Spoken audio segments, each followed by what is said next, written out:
Hello students. इस video में हम जो टॉपिक पढ़ने जा रहे हैं वो है फेयोक्रोमोसाइटोमा। अब ये कंडीशन होती क्या है? ये एक रेयर कंडीशन है, यानी बहुत कम केसेस देखने को मिलते हैं।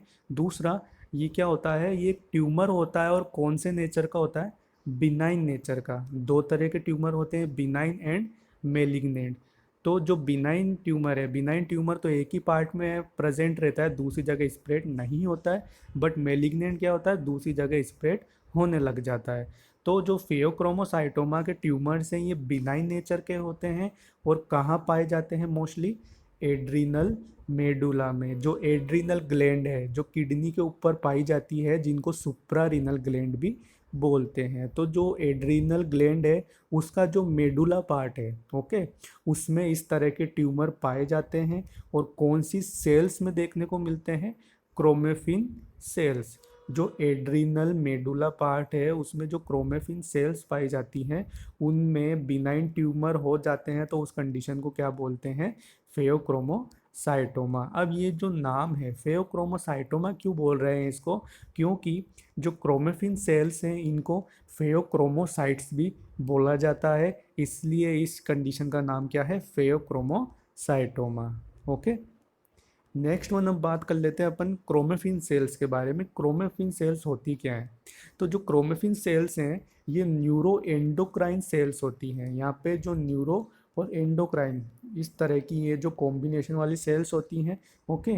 अब इनका काम क्या होता है? ये हार्मोन फॉर्म करती। कौन से hormone? Like epinephrine, non epinephrine, सुना होगा आपने इनके बारे में। तो ये जो इस तरह के हार्मोन से वो सेल्स जो है वो सीक्रेट करती है, क्रोमेफिन सेल्स।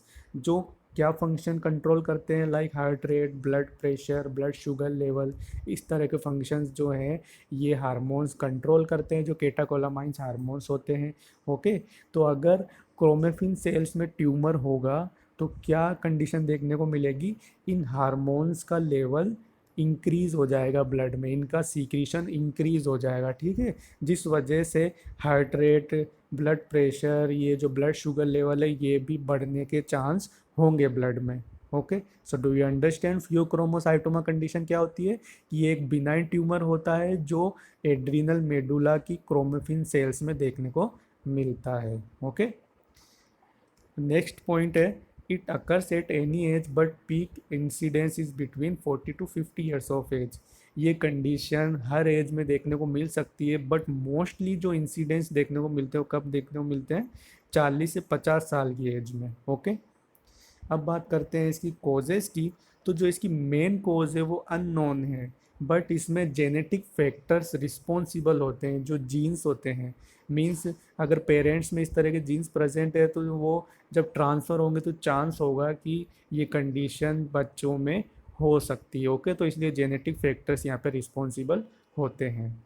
अब बात करते हैं इनके क्लिनिकल फीचर्स की। तो इसमें जो ट्राइड सिम्टम्स है, सॉरी, जो ट्राई सिम्टम है, तीन जो मेन सिम्टम देखने को मिलते हैं इसमें वो है हेडेक, डायफोरेसिस यानी excessive sweating, and palpitation. Palpitation क्या होता है?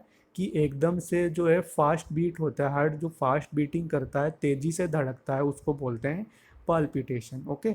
अब ये जो कंडीशंस हो रही है वो क्यों हो रही है? हाइपर टेंशन की वजह से। जो मैंने आपको बताया कि ये एफिनेफ्रिन वगैरह ये क्या करते हैं? हाइपरटेंशन, जो blood pressure, sorry, blood pressure को कंट्रोल करने का काम करते हैं। तो अगर इन हार्मोन्स का लेवल अगर ब्लड में ज़्यादा हो जाएगा तो हाइपरटेंशन की कंडीशन यहाँ पे देखने को मिलेगी, और हाइपरटेंशन की वजह से ये सिम्टम्स देखने को मिलेंगे। ओके। तो ये ट्राइड सिम्टम्स होते हैं इस कंडीशन के, हेडेक, डायफोरेसिस एंड पाल्पिटेशन। अब यहाँ पे जो हाइपरटेंशन तो देखने को मिलेगा ही, इसके साथ साथ कुछ कार्डियोवेस्कुलर डिस्टर्बेंस भी यहाँ पे देखने को मिल सकती है, और ये कॉमन होंगी। जो कार्डियो मतलब हार्ट से रिलेटेड जो प्रॉब्लम्स है वो यहाँ पे देखने को मिल सकती है। ओके। इसके अलावा और क्या क्या सिम्टम्स देखने को मिल सकते हैं? Like tremors. ट्रेमर्स यहाँ पे मसल्स में देखने को मिल सकते हैं। पर्सन को एंजाइटी रहेगी, हाइपरग्लाइसीमिया की कंडीशन रहेगी। जो ग्लूकोकोर्टिकॉइड्स होते हैं इनका काम क्या होता है? ये एक तो जो है ग्लूकोनियोजिनेसिस करता है, यानी जो अदर मतलब न्यूट्रिएंट्स है लाइक प्रोटीन, फैट्स, इनसे ग्लूकोज के फॉर्मेशन को बोलते हैं ग्लूकोनियोजिनेसिस। तो ग्लूकोकोर्टिकॉइड्स ये काम करते हैं। दूसरा, जो ग्लाइकोजन है उसका मेटाबॉलिज्म करके ग्लूकोज का फॉर्मेशन करने का काम करते हैं लीवर में। तो अगर इनका लेवल ब्लड में इंक्रीज हो जाएगा तो क्या होगा, हाइपरग्लाइसीमिया हो जाएगा, यानी ब्लड ग्लूकोज फॉर्मेशन ज़्यादा होने लग जाएगा। ओके, नेक्स्ट वन यहाँ पे टेकीकार्डिया रहेगा, हार्ट रेट इंक्रीज रहेगी। ओके, नेक्स्ट में ब्लड विजन हो सकता है हाइपरटेंशन की वजह से, डिस्निया कंडीशन हो सकती है, ब्रीथिंग डिफिकल्टी, नोजिया वोमिटिंग भी देखने को मिल सकता है, एंड वर्टिगो भी देखने को मिल सकता है। ओके, तो ये तो बात हो गई इसके सिम्टम्स की। नेक्स्ट अब बात करते हैं इसके डायग्नोसिस इवाल्युएशन की। तो इसमें सबसे पहले अपन हिस्ट्री कलेक्ट करेंगे। हिस्ट्री कलेक्शन में हम इसकी फैमिली हिस्ट्री लेंगे, फैमिली हिस्ट्री देखेंगे कि पहले ऐसी कोई कंडीशन फैमिली में किसी को थी तो नहीं। ओके, नेक्स्ट वन पर्सन का फिजिकल एग्जामिनेशन करेंगे, तो उसमें जो है हम उनका, ठीक है, हाइपर बी ब्लड प्रेशर वगैरह चेक करेंगे तो उसमें बढ़ा हुआ मिलेगा, ब्लड ग्लूकोज लेवल भी यहाँ पे इंक्रीज मिलेगा। Okay, next one urine and plasma level test यहाँ पे क्यों करेंगे, केटाकोलामाइज जो हार्मोन्स जो होते हैं इनमें उनका लेवल का पता लगाने के लिए, तो इनका लेवल क्या होगा यहाँ पे इंक्रीज मिलेगा। Okay, next one imaging studies में यहाँ कर सकते हैं like CT scan, MRI, ultrasound. ये क्यों करेंगे, ट्यूमर का पता लगाने के, ट्यूमर जो है वो जो ग्लैंड वगैरह उसके कौन से पार्ट में प्रेजेंट है उसको लोकलाइज करने के लिए। ओके, सो ये बात हो गई डायग्नोसिस की। अब बात करते हैं इसके मैनेजमेंट की। तो सबसे पहले इसमें अपन इसका मेडिकल मैनेजमेंट की बात करें तो इसमें एक तो देंगे एल्फा जो ब्लॉकर्स है, एल्फा जो रिसेप्टर्स है उनको ब्लॉक करने वाली ड्रग्स देंगे, ठीक है, लाइक फेंटोलेमाइन।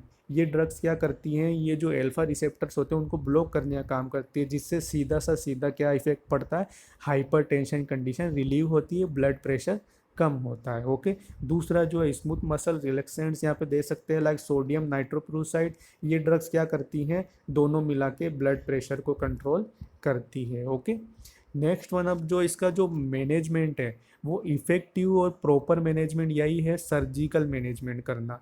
क्योंकि अगर ट्यूमर को जब तक रिमूव नहीं करेंगे तो अफेक्ट नहीं होगा, कंडीशन सुधार नहीं होगी। तो यहाँ पे जो सर्जिकल मैनेजमेंट और सर्जरी आती है वो है एड्रीनलेक्टेमी।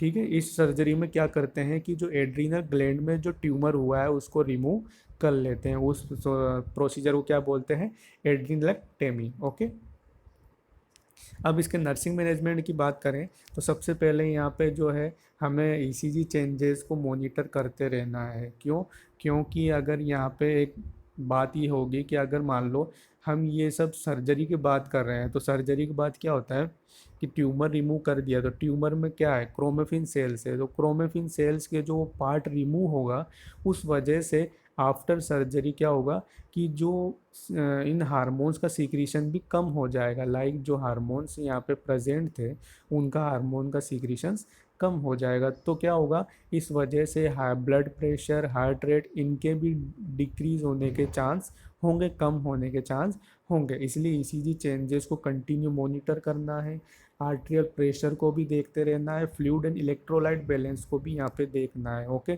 क्योंकि यहाँ पे सोडियम वगैरह के लेवल पे भी अफेक्ट पड़ेगा। नेक्स्ट वन, यहाँ पे ब्लड ग्लूकोज लेवल को भी देखते रहना है। ओके, तो ये हमको जो है 3-4 पॉइंट्स इनको कंटिन्यू मॉनिटर करते रहना है ताकि पर्सन की कंडीशन का देख सके, इम्बैलेंस को पता लगा सके। ओके, नेक्स्ट वन है instruct the patient to take medications at time. अब जो मेडिकेशंस बताई गई हैं, क्योंकि यहाँ पे नॉर्मल हार्मोन्स फॉर्म नहीं होंगे, ठीक है, तो इसके लिए क्या होगा कि आउटर से जो है हार्मोन्स की जो है टेबलेट्स लेनी पड़ेगी ताकि जो बॉडी के जो प्रॉपर फंक्शन है वो मेंटेन रह सके। तो जो पर्सन को हमें ये इंस्ट्रक्शन देने हैं कि आपको मेडिकेशंस टाइम पे लेनी है। ओके, नेक्स्ट वन है teach the patient and family how to measure patients BP. इसके बाद सबसे पहला पॉइंट ये भी होगा कि जो फैमिली मेम्बर्स हैं और जो पेशेंट हैं उनको ये बताना है कि आपको जब घर पे आप हाइपर ब्लड प्रेशर चेक करें तो कैसे चेक करें और क्या उसमें कितना ज़्यादा हो कितना कम हो उसके बारे में भी बताना है कि इतना ज़्यादा होगा तो प्रॉब्लम की बात है, कम होगा तो प्रॉब्लम की बात है। तो ये सारा हमको पेशेंट और फैमिली मेम्बर्स को बताना है।